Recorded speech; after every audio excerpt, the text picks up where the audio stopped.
Welcome in. What's Right with Nick Wright, episode 256. It's not quite getaway day, but it's close to it. We've got this show, the TV show, potentially some announcements at Fox, the TV show tomorrow, and then I'm off for the next 10 days after that before we get into full-blown football season. And so a lot to do today. Gonna do it fast. There's a really tough NFL injury, a big NFL trade last night. We're going to give some coaches some advice, as we have in the past. We'll open up the coaching hotline, all of that. But first, let me tell you what missed the cut. Not on today's show is Micah Parsons playing running back at practice, even though I thought that was fun. Josh Allen calls Zins his secret trick. Oh, Josh, let me tell you, not to give the Bills some added advice, but pop on a couple stage 1 nicotine patches, buddy, before a game. You will focus and feel alive the way you never have. And Jim Harbaugh says, thanks but no thanks to Colin Kaepernick, the quarterback, but is open to Colin Kaepernick, the coach. Damonza, good to see you. And I'm now going to tell, you don't know the story I'm about to tell. It's not about you. I always feel bad when I tell Damonza a story that's about him that he doesn't know I'm going to tell. That's not what's happening here. But I think you'll like this story. So, 8 years ago, I went to, literally like 8 years, almost to the day, I went to Syracuse and did a talk. So that was before First Things First existed, when I was just filling in and going on Colin's show. I went to Syracuse, and it wasn't like a big formal thing like in a theater. It was at the radio station that formed my career, WAER. And they announced it to the kids who were working at WAER, that they could come and, I'd basically talk and answer questions and whatever it was. And one of the people there was Ty Butler, who, if you know Damonza, you've met him. Yeah. He was a student there. He ended up working with me on What's Right with Nick Wright, the radio show on Mad Dog Sports Radio. And now Ty is a local New York sports talk star. He works for ESPN New York. He does stuff on TV. He and I have become friends. And, Syracuse and WAR is, kind of not, it's not the only place, but it is the place for young aspiring sportscasters. And during the Olympics, I'm watching Noah Eagle. And I've obviously been aware of Noah for years. Noah's dad is Ian Eagle, who was a Syracuse legend and a great broadcaster for 40 years or 30 years. I don't want to date him. And Noah did the Clippers job and has gotten some big gigs and was doing the Olympics with Dwayne Wade. But that's all I had thought of when I saw Noah Eagle over the years, was us, a young kid. And to me, there is a real Joe Buck, Jack Buck possibility of, and this is a high compliment, Jack Buck was one of the greatest broadcasters ever. His son, Joe might not like me saying this, but I believe has surpassed him. Where Joe is now maybe the greatest, him, Costas, obviously Al Michaels, play-by-play guy ever. Where the dad was a legend and the son maybe overtook him. It's too early to say that's going to happen with Noah and Ian Eagle, but after his performance in these Olympics, it's on the board. This kid's 27 years old and crushed it. Met the moment consistently on the men's and women's basketball, and his profile is only going to grow. And his dad is a legend, a Hall of Fame broadcaster, and maybe he'll surpass it. So here's the reason I'm telling the story right now, and I said the 8 years ago thing. During the Olympics, something occurred to me. I was like, did I ever talk to Noah Eagle? Because I was like, wait, he was probably at Syracuse when I did that talk. And so I went to my email and typed into the search bar Noah Eagle. And this came up, and I want to read it to the audience. Mr. Wright, my name is Noah Eagle, and I was amongst the crowd in Newhouse last night to listen to you speak. I enjoyed your stories and great piece of advice. I'm sorry I couldn't stay longer afterward to come up and formally introduce myself. Oh, that's funny. It says formerly. He meant formally. I work at both WAER and Z89, and to hear you talk about how both played such a vital role in your future success was a reminder how great Syracuse is. I'm a big fan of yours and love what you've been doing at Fox. I look forward to seeing what the future has in store for your career. I was honored to be able to hear you speak and hope to meet you one day in person. And thankfully, because I'm not good at email, I did respond. It was like a couple weeks later, I responded. It was nice to meet you. Appreciate the note. Keep in touch. But that was crazy to me. Like, it's crazy to me for a couple reasons. One is I'm now officially like the old guy. Like, this guy who's calling the Olympics was at a talk I gave when he was in college. It also speaks to his meteoric rise that he was sending me that email on August 31st, 2016, and on August 10th, 2024, he's calling the gold medal game for the men's Olympic team. I mean, it's pretty remarkable what he's been able to do. You responded to him at that time and had no idea that you guys had had a conversation previously. I guess via email, but it was a while ago. Well, yeah, no, here's the thing. He and I have never spoken since then. That's our only interaction. But I saw that, and it made me feel old. It also made me want to shout out Syracuse and Z89 and WAER, and it was really cool. And cool so thing. Inspiring the I mean, youth it's out here, really Pops. cool. Well, I mean, listen, his dad's Iron Eagle. I think he had plenty of inspiration separate from it. But it was really, I couldn't believe when I saw that. And on Tuesday, when I said, remind me to tell a Noah Eagle story, that's the one that I wanted to tell. So shout out to him. Good for him. Good for a great young broadcaster. And he is, Joe Buck talked about this because there's a lot of broadcasters that got their foot in the door because their dad was a great broadcaster. And then the question is, do you kick the door open? How well do you do? Joe obviously is the gold standard of that, but Noah's doing a hell of a job. All right, let's talk football here, Damonza, and to some sad news. Go ahead. Yeah, so Minnesota's had a pretty crummy offseason. J.J. McCarthy is out for the year, I think, with a torn meniscus, and Darnold's officially the starter. Yep. Jordan Addison was carted off at practice yesterday. Minnesota was already plus 1,000 to win the division before this. What do you think their chances are at winning anything at this point? And should the Vikings just go full out tank and trade Justin Jefferson to maybe the Chiefs? No, they haven't. No, okay, they're not going to trade Justin Jefferson. And this is brutal for them because So I couldn't believe this fact, but then I thought about it. I'm like, oh, I guess it kind of makes sense.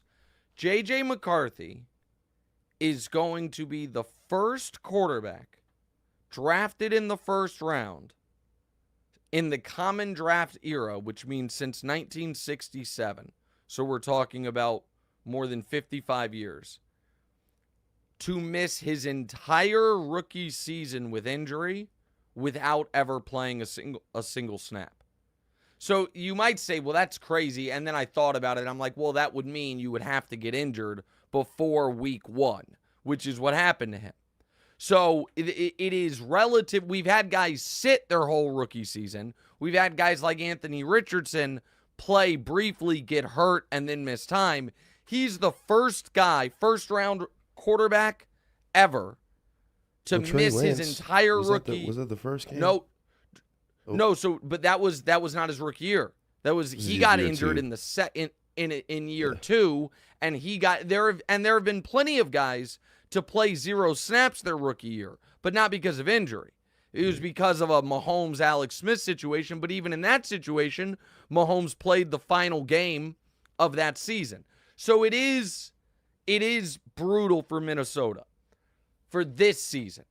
The bright side is twofold. One is the torn meniscus is a tricky one because there's two procedures you can do, and it's counterintuitive as far as the impact it has and how it works.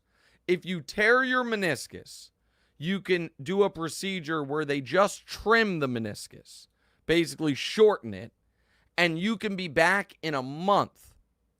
The other option they have is to repair the meniscus, fix the tear, and you're out 4 to 6 months. So why wouldn't they just trim it? The reason you choose to repair it and not just trim it is because the trim can shorten your career and lead to longer-term knee issues. Dwayne Wade is a guy who early in his basketball career suffered a torn meniscus. They trimmed it, and he would tell you that's one of the reasons that 8-9 years later, he had all those knee issues, and now he's calling the Olympics alongside Noah Eagle, watching LeBron, his draft mate, play in the Olympics when D-Wade's career ended years ago. So I was worried that the Vikings were going to, and JJ was going to opt to do the trim. Because, man, I don't want to miss this full season. You do a trim, I could be back out there by week 2 or 3. They did the judicious, smart thing, but it's just so whack for them that he's now out for the year. Go ahead. Sorry. No, it was just... No, go ahead. And their over-under is 2.5 now. Do you think that's a little... Is that a little crazy? No, it's not. No, listen, I know the producers put that in there. That's impossible that's true. Yes. That's not your mistake. There's no chance that's accurate.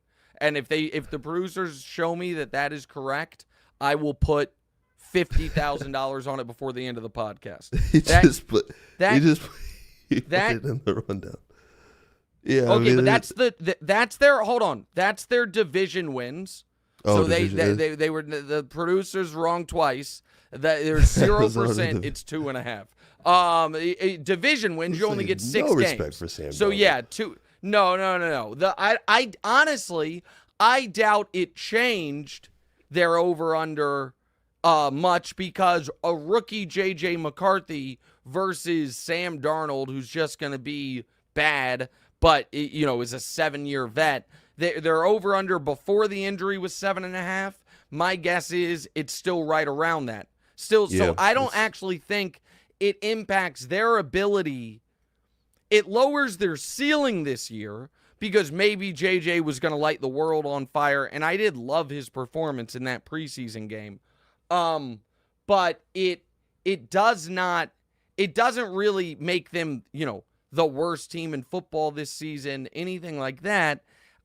It's just a bummer because you wanted him to take his lumps this season. Yeah. You wanted him to learn from this season. Now, one bright side is that I think JJ was going to be, if he played week 1, the second youngest quarterback to ever start a game in the NFL. The youngest was actually Darnold. He's 21 years old, okay?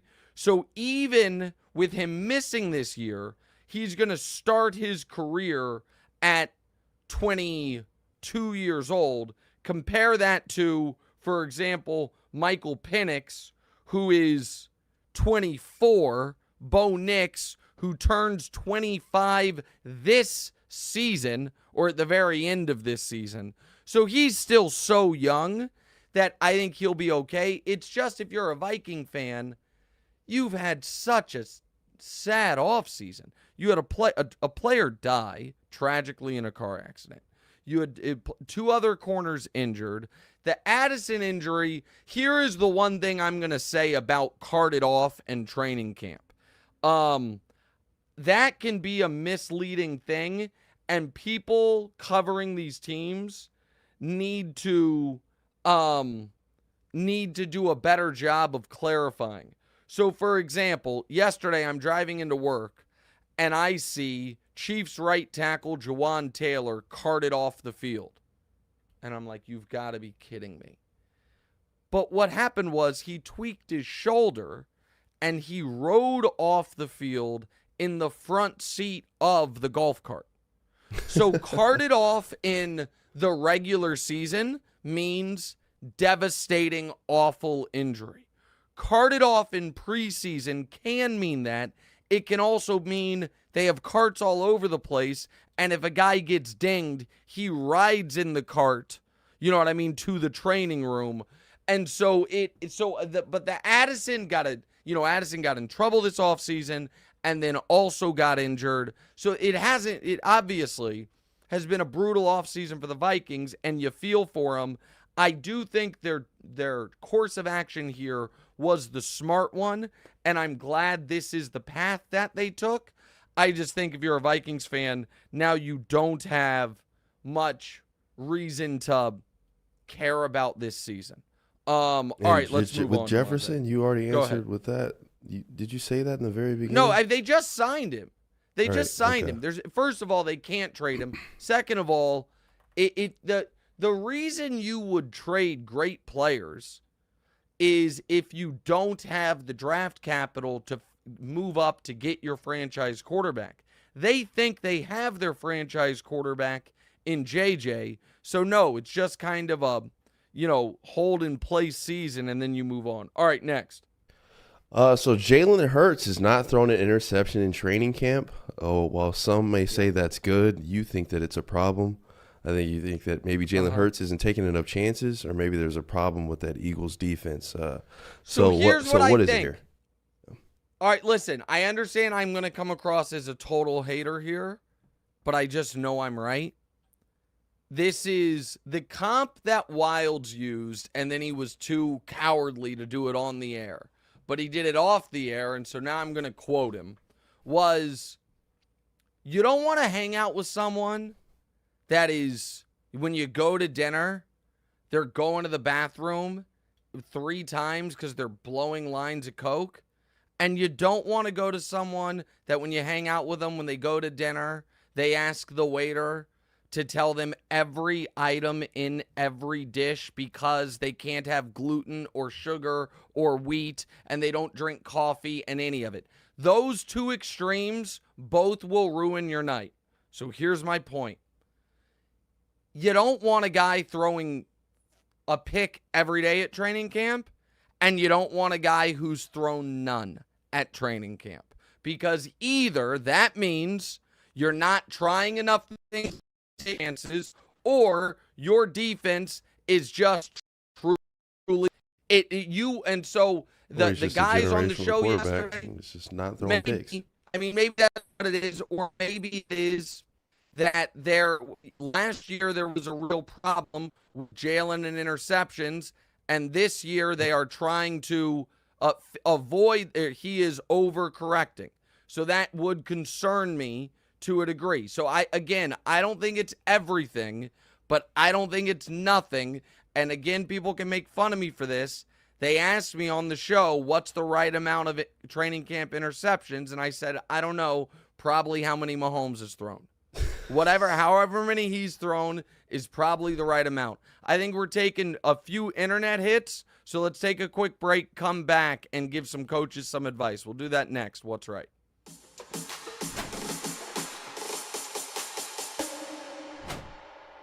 Welcome back in. What's right with Nick Wright? I apologize for those slight technical difficulties. Damonza, before we get to our coaches' corner, or coaches' hotline, I should say, let's keep the show going, talking a little Packers-Texans.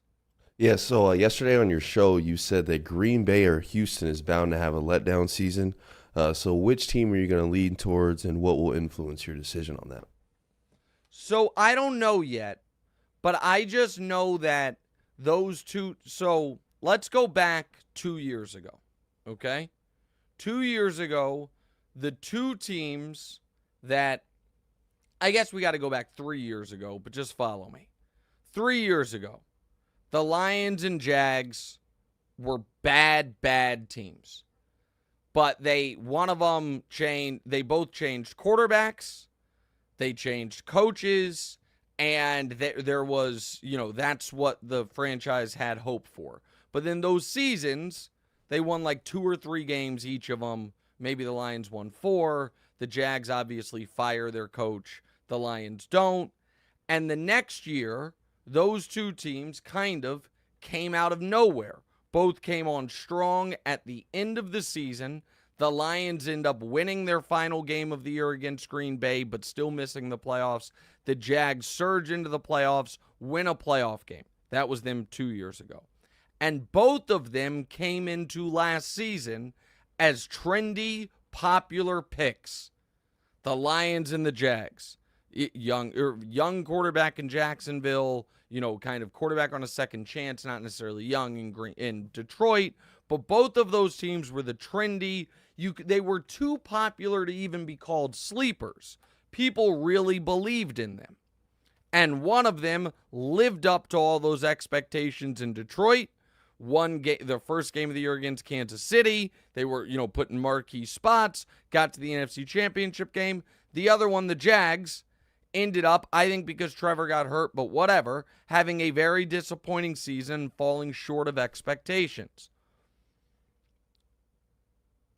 The reason I tell that story is the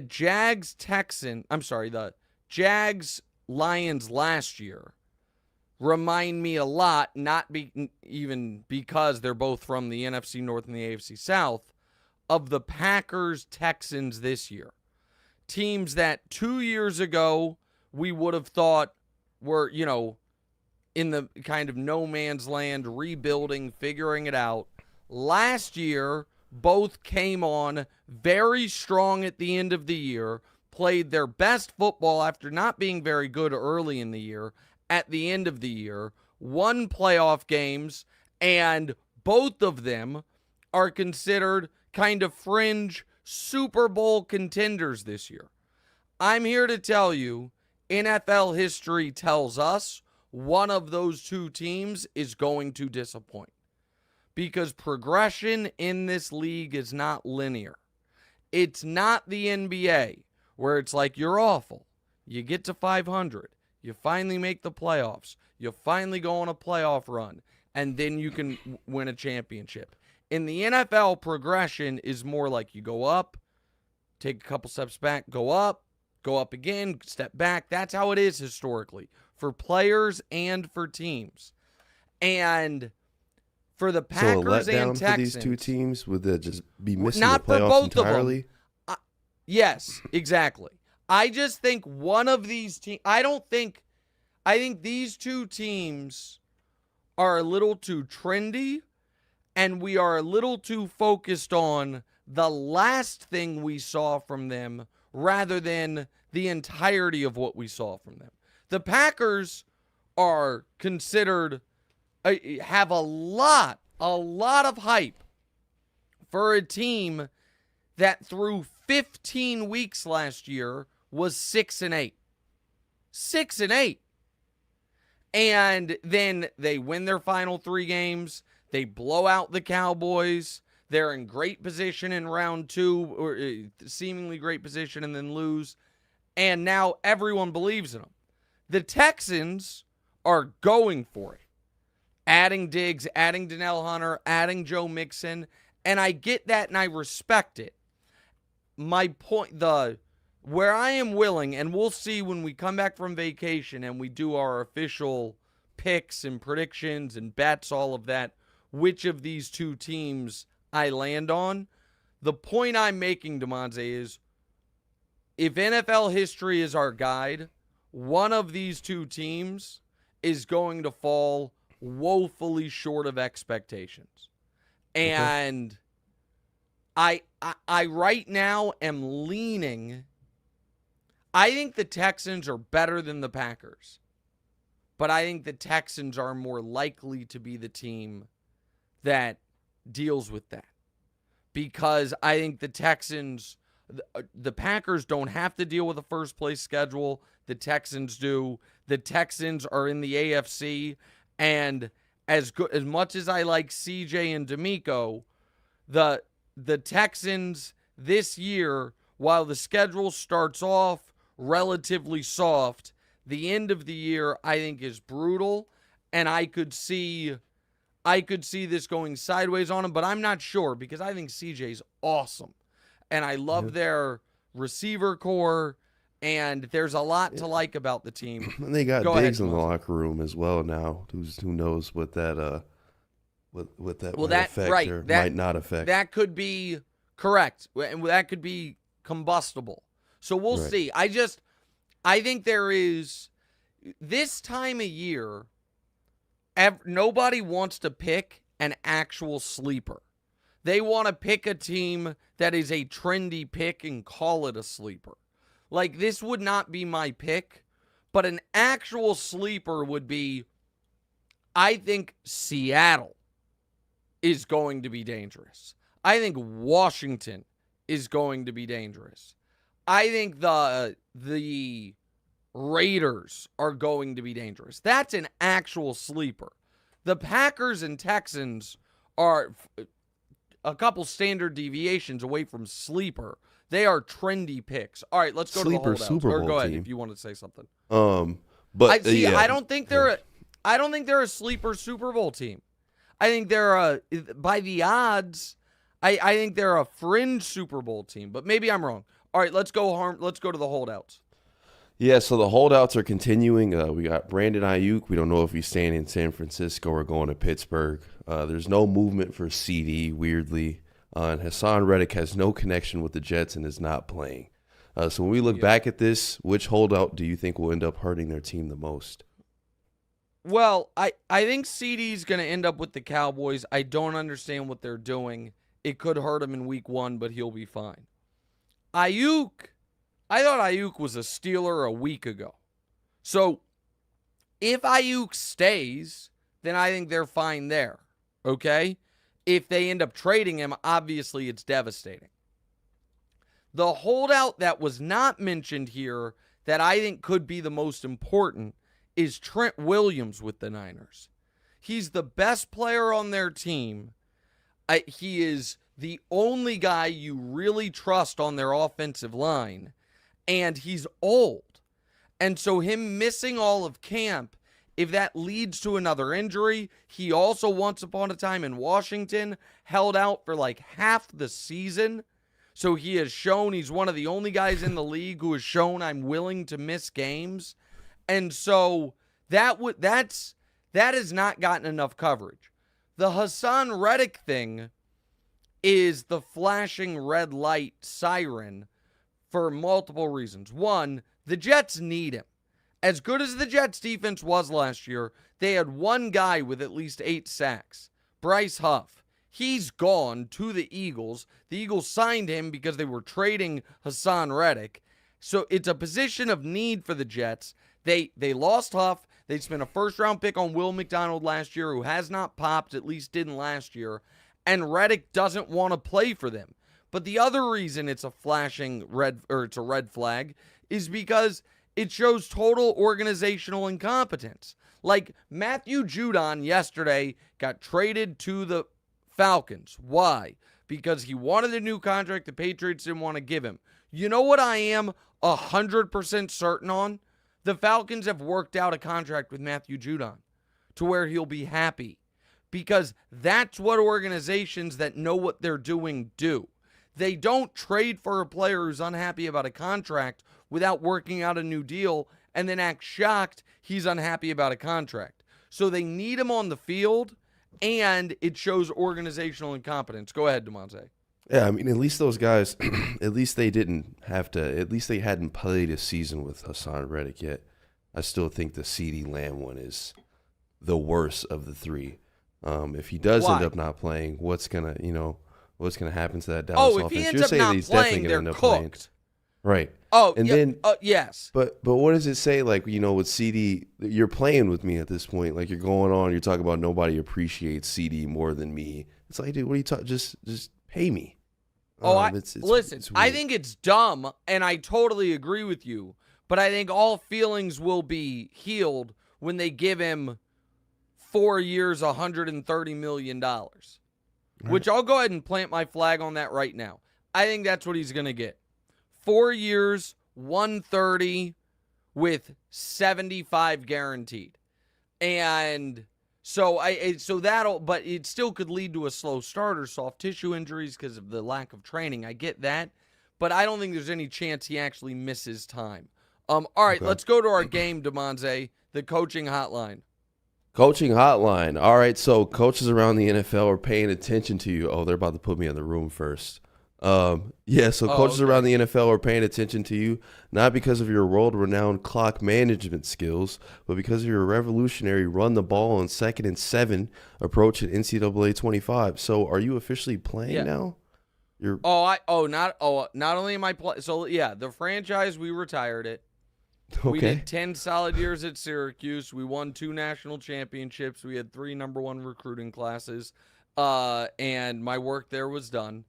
So now I've actually started playing the game, and I'm here to tell you I'm cooking. I'm here to tell you that that I am these getting online cursed out. CPU or They're all okay, online. so you're No, it's all online.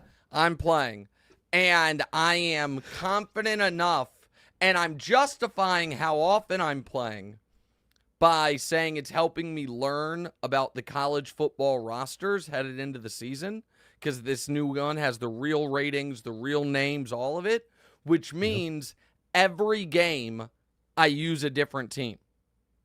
So I've played 40 games, and I've used 40 different teams. I started with all the Tier 1 teams. Now I've used all the Tier 2 teams. Now I'm making my way through the Tier 3 teams. And I'm here to tell you, if you're a starting quarterback on one of the teams I pick, and you're slow, and there is an inaccurate, low awareness, but very fast freshman deep on the depth chart, you're getting benched, buddy, because I am out here running the speed option and the read option That's so and the annoying, triple option man. like I'm Georgia Tech.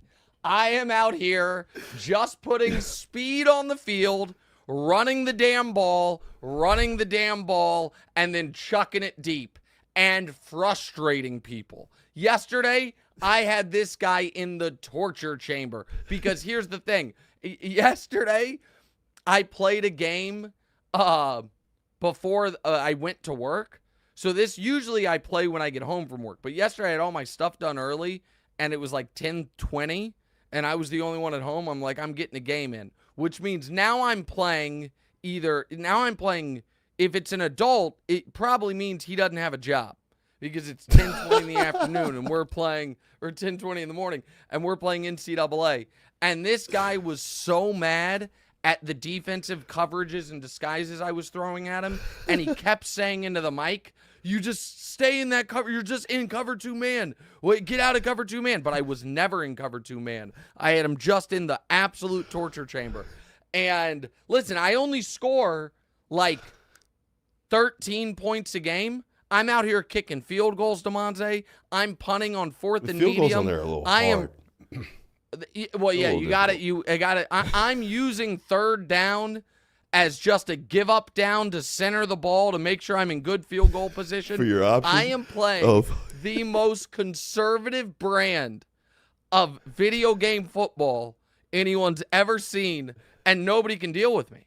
I mean, I just keep, now again, the way it works, you have to win enough to get to the level of the actual great players. Yep. But I have rapidly ascended the ranks. I won the, quote, national championship in whatever the second easiest difficulty is.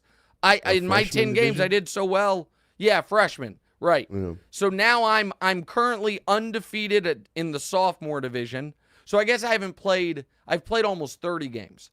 And I'm just out here cooking. And so eventually I'm sure I'm going to play people that are really, really good. But these kids, you should play me. They I've played like maybe 16 games and used Texas in every single one of them, so I'd be using Texas. Oh, again. You should. Yeah. But Texas is excellent, and Quinn Ewers is a good passer, but he's not mobile. The team you should try if you want a team that has great players and a good quarterback, but also he can scoot. Georgia is No, Or is it Georgia's Ohio? Alabama. Alabama. Yeah, Jalen okay. Milroe. Yeah. Yeah. The other thing I'll tell you right now is the second fastest quarterback in the entire game is Syracuse's third string kid. Oh my He's a goodness. 92 Okay, speed. dude. Oh my goodness, folks, get mad. I played with Syracuse a few times, and because it's my school, and I'm here to tell you, man, they're like, oh yeah, like they're Ohio State, and Right, they licking see their they're chops. playing a tier 3 Syracuse. They're all excited, and they've got a great tight end, Aronde Gadsden Jr., and this quarterback. And I'm just out here running the option. You're ready for it. And then boom, Gadsden over the middle. And then running the option. Oh, yeah. Oh, I'm out. Yeah. I love this game. I missed this Interesting game strategy. so much. And so, all right, sorry, coaches. So, the reason you even brought this up is because I said to Coach Mangini, I now have a newfound respect for running the ball on 1st and 10, for running the ball on 2nd and 7. For making the defense respect the run to open up my passing options. And so Coach Mangini's been trying to convince me of that for years, but now that I'm in it, now that I'm So really you in the didn't midst always of it, agree with run the ball on 2nd and 7? Like that Well, wasn't a good strategy to you? I feel like that's I get very frustrated. Basically, let me just tell you something. In video games, maybe. I was on with Coach about real football, and he knows he's watched enough Chiefs games with me that basically every time the Chiefs run the ball, I get mad. I'm like, just let Patrick do it. Just leave the game in Patrick's hands. That's what I want, but I do understand it. Okay, let's go to our coaching hotline. Sorry, that was probably longer than people wanted or needed on NCAA, but I'm here to tell you I love the game. I missed it so much, and I'm so glad it's back. Go ahead. I'm glad you're happy, Pops. Since the hotline is blinging, since the demand is so high, we've started a hotline. So new head coaches get 60 seconds of your time for you to iron them straight. First off, we got Jim Harbaugh. He's been away from the NFL for nearly a decade and needs to be caught up to speed. What's your advice to Jim Harbaugh? 60 seconds. All right, the advice Jim Harbaugh is very simple, which is stick with what got you there. There's going to be a lot of external pressure. You have Justin Herbert. He has this cannon. Herbert's dealing with plantar fascia, or plantar fasciitis, an injury to his plantar fascia. Instead of drafting Neighbors at number 5, you drafted Joe Alt. You're in a division where none of the teams, the Chiefs included, have great run defenses. You hired Greg Roman. You want to run the ball. Keep running the ball and don't do what the previous regime did there. And I think, by the way, he's going to take all this advice and try to microwave it. Look at it as this year we're going to get back to respectability. Next year we're going to expect to be a playoff team. And the year after we're going to try to compete with the Chiefs for the division. That's exactly what he's going to do, and that'd be my advice. I don't think he really needs advice. I think he's doing it the smart way, and that's what they're going to do. Next. Take it. Next is Raheem Morris with the Falcons. He's asking to do a better job than Arthur Smith. Doesn't seem too hard. What's your advice for Raheem Morris? So listen, there is going to be a lot of focus on, oh my God, finally Kyle Pitts and Drake London can get the ball. And again, this is going to sound very old school of me. However, even with the addition of Matthew Judon on defense, the Falcons are going to have one of the worst defenses in football. Now, Raheem is a great defensive mind and will be able to coach them up to a degree, but they don't have enough talent, which means they can't be getting in shootouts. The most important player on your team needs to be Bijan Robinson. He was my pick last year for Offensive Player of the Year before the year, if you remember. I still think he is a superstar. I think he might leave this season as the best running back in football. And then get Kyle Pitts back re-engaged via Kirk Cousins. But you don't want to get in shootouts with that defense. I think Raheem knows this. Next. Yes, sir. All right. Dan Quinn is back as a head coach. This time it's in Washington. Good news for him. There's nothing he can do that's worse than blowing a 28-3 lead in the Super Bowl. What's your advice for Dan Quinn? Man, do not allow designed quarterback runs to be a big part of the first 2 months of your team. I understand that Jaden is great at that, and I understand that that is going to be one of Jaden's first instincts will be, I'm faster than these guys. Until you have seen for months of practice that he knows how to protect himself, tell him, man, you are sliding, you are getting out of bounds, and you are running as a last resort. I watched him in college take some of the most brutal hits. People talk about him and Lamar. Lamar is much thicker, or previously was, but also Lamar is the best I've ever seen at not letting people square him up. Don't let Jaden get lit up early, even if it puts a ceiling on your offense early. This is a long-term thing. And so I like Jaden's talent. He is so thin and takes such big hits that until he bulks up and learns how to avoid those hits, that would be my biggest focus. Next. We just blessed Dan Quinn with 10 extra seconds. Gerard Mayo and Mike McDonald aren't only replacing legendary coaches, they also need your help. What's your advice for Gerard Mayo and Mike McDonald? Well, I guess we need 60 seconds here because it's for two of them.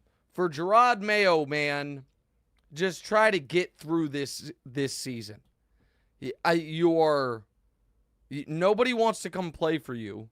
You just traded away your best defensive player. And it would, honestly, if I knew Gerard, what I would tell him was, man, just make sure you have a good relationship with Kraft's kid. Because it seems like he's running the show. And this is going to be a brutal season. A brutal season. While I didn't believe the over-under for the Vikings could be set at 2.5, the Patriots, it could have been.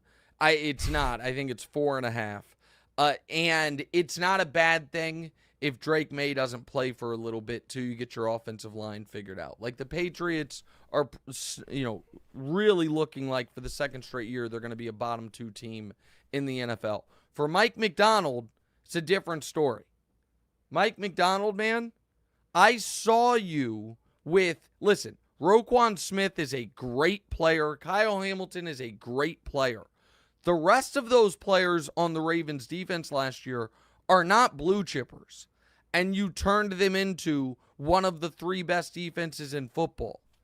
I wonder what you can do with that Seattle defense with Weatherspoon. It doesn't have as much, it doesn't have Kyle Hamilton, Roquan Smith duo. But you have Weatherspoon, you have Reek Woolen, so you think your corners are taken care of. I think that division is a little more open than other people do. I think the Rams are good. I think the Niners are good. I don't think either one of them are great. And so I think if Geno can get back to the Geno he was 2 years ago, and if you allow, say, you know what, he's going to throw some picks, but I'm okay with that. We have 2 good wide receivers, maybe 3, with JSN, Lockett, and Metcalf. Chuck it deep, take chances on offense, and trust your own coaching acumen to raise the level of the defense. The Seahawks could be a sneaky team. So that's the advice I would give those guys. Great advice. Was that our no, thanks, Damonza. Dave Canales is in for quite the challenge in Carolina. Save the best for last. What is your advice for Dave Canales? Well, this year is about one thing and one thing only. Can you get Bryce Young to a level where you feel like you don't have to start over at quarterback again? You were smart in that you spent money on interior offensive linemen this offseason, which you have to do because you have a short quarterback. He can't have pressure up the middle. It's just what you have to do. And pour as much resources as possible into that side of the ball. By the way, Baker's not very tall. You got a great season out of Baker. and see if at the end of the year you believe Bryce can tap back into the player he was at Alabama.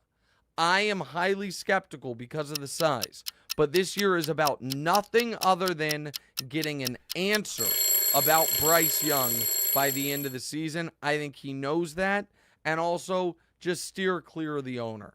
Just the least contact you can have with that guy, the better. That's the advice I would give him. All right. Is that it? I hope he takes it. Yeah. Yeah, all right. That's the last one. My coaching consultancy business is just, absolutely cooking. I know the first couple guys I gave pretty obvious advice to. That was perfect advice to everyone. We answer some of your listener questions next. What's right?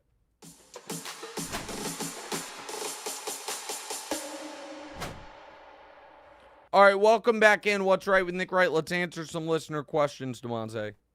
Nick Wright Muse, does LeBron get a legacy spot on Team USA a la Taurasi for LA 28, especially if he's still a Laker? Oh, listen, if he's still in the league in 4 years, yeah, he'll get a spot. Yeah, and the fact that it's in LA, maybe he would want one. I think let me put it like this. If he wants one, I think he gets one. I don't know that he'll want, who knows what he's doing in 4 years, but yeah, I think he'd get one in 4 years if he wants one. Next. Corn Beer, is the Ravens Super Bowl window closed if they don't win it this year? No, listen, this is something Joe Burrow did have right when Joe was asked a year or two ago about the Bengals Super Bowl window, and he was like, our Super Bowl window's my whole career. If you have a great quarterback, your Super Bowl window is never fully closed. It was a great quote by Joe. Yeah. And it has different levels of openness. You know what I mean? Like right now, the Bills, for instance, are not in a rebuild, but they're in a retool, clean up the books, tweaking situation. So their window is a little more closed than it was 2 years ago, but it's still open. The right. Ravens, the question for the Ravens is, going to be at some point, if they keep coming close and falling short, are they going to say John Harbaugh's message is growing stale? I don't think they're close to that point after the year they had last year, but that it can just be tough for a team, even if the coach is like great. Dallas, but McCarthy's not been there nearly as long as Harbaugh. But it can just when this is the only coach these guys have had with this team, and you keep coming short, like that could happen to what I'm describing about a couple years from now potentially happening to Harbaugh could happen this year with McDermott. Where if the Bills lose in round 1 or 2 again this year, even if they don't think McDermott did a bad job, they might just be like, we need a new messenger. You know what I mean? Like, it's just that's kind of what happened to Pete Carroll. Pete Carroll's very old, but that's what happened to Pete Carroll last year. All right, next. Niko Draganic, is Herbert under any pressure this year, or is the lack of weapons going to be the excuse now that he has Harbaugh? What needs to happen for Herbert to lose the elite status? So, listen, I don't think Herbert's an elite quarterback. I think he's got elite talent. But he needs to put together a start-to-finish elite season at this point in his career for him to be in that top tier. Well, the second tier. Top tier is Mahomes by himself. For him to be in that second tier, he's not there. I do think he has some built-in excuses as far as they have one of the worst wide receiver rooms in the league. And you lose Keenan, you lose Mike Williams. But I do think here's where the pressure is amped up on Herbert. No one's going to blame coaching the way they have in years past with Anthony Lynn and with Brandon Staley. That's not going to be the case. So now it will fall on Herbert to a degree, but his talent is so eye-popping that there's going to be a lot of people that there are smart football people that swear Justin Herbert's better than Joe Burrow. I disagree with them. But those people, they talk about his ability to make all the throws, his size, his strength, all those things, arm power.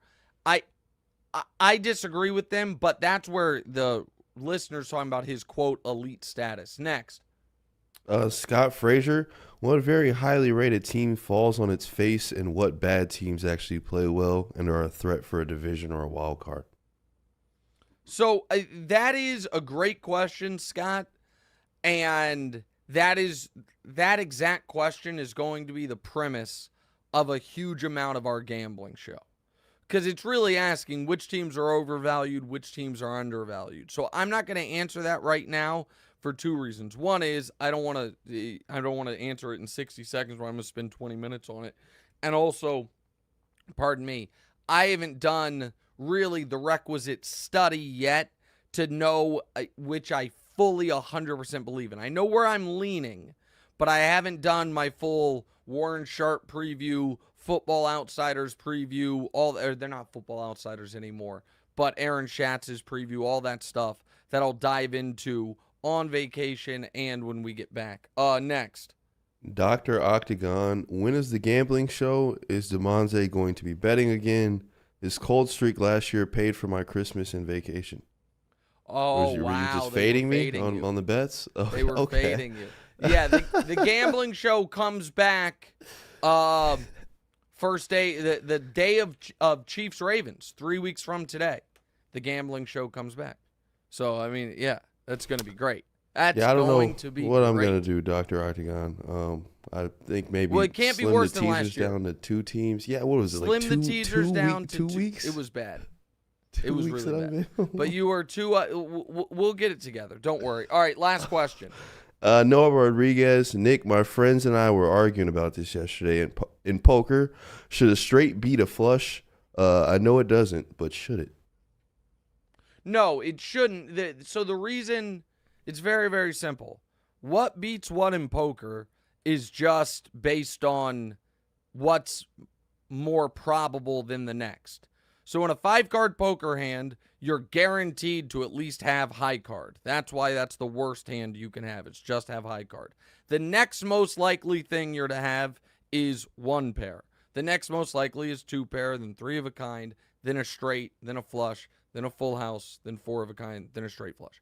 So if you actually did the math on how likely is a straight versus how likely is a flush, you are about twice as likely to get a straight than you are to get a flush, which is why a straight doesn't beat a flush, because they're easier to come by. So no, it shouldn't. That's the very, very simple explanation. It's just a probabilities thing. And so the least probable is the most valuable. The most probable is the least value. And it is inversely, the strength of hand is inversely directly correlated to its probability. That's it. Hope that was a nice little math and poker lesson at the end of the pod. On that note, speaking of gambling, guess what I will be doing 1 week from today? Really, if I do the time zone change, it might be 1 week from this very moment. Yeah. I will be, Damonza. Do you want to guess, or you want me to tell you? Playing poker in Vegas, but go ahead. Oh, well, no. You're close, but no. I might be playing poker. It might be blackjack. It might be craps.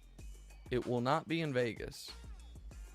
I will be wearing a tuxedo, a la James Bond, and I will be gambling at Casino Monte Carlo in Monaco.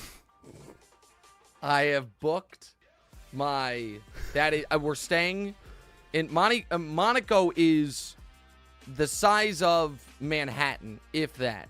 It's basically a country. Now that I think about it, but go ahead. I mean, I'm gonna be in Europe the whole time. Right. So, but we are we are at some point going from the south of France up to Milan, and en route you pass through a country that really shouldn't be a country. It's this tiny place that's just like a tax haven for the richest people in the world that some royal family set up called Monaco. And they have maybe the greatest casino in the world there. You have to wear a black tie. I don't know what the stakes are. probably higher than I'm totally comfortable gambling, but I'm doing it. And so your mother and I, we're only going to be there one day. We're just passing through so we can get dressed to the nines and go gamble at Casino Monte Carlo. I can't wait. It'll be 1 week. Thursdays when I'm going to be there. It'll be 1 week from right now. Oh, my goodness. Right. My heart's racing just thinking about it. Hope you leave with some Monaco money. Well, yeah, that's a great point. Yeah, me too. But you know what? You pay for the experiences. That's what you do. Oh, my goodness gracious. It's going to be great. All right, I'll see you guys on TV in a few hours. What's right? Hey, thanks for watching. If you're still here, do me a favor. Hit the subscribe button, then hit the bell so you can be notified when we have new episodes. After you've done that, one more favor, go to your favorite audio platform of choice and subscribe there as well. Don't forget, we're live every Tuesday and Thursday, 10:30 a.m. Eastern-ish. 10:35, 10:40, it sometimes changes, but that's why you hit the bell. You hit the bell so you're notified. You subscribe so we can get to 200,000 followers. We're right around 150,000. We'd love to get to 200,000, get Damonza another plaque. So like, subscribe, rate, send a rating too. Do all that cool stuff. Thanks, guys.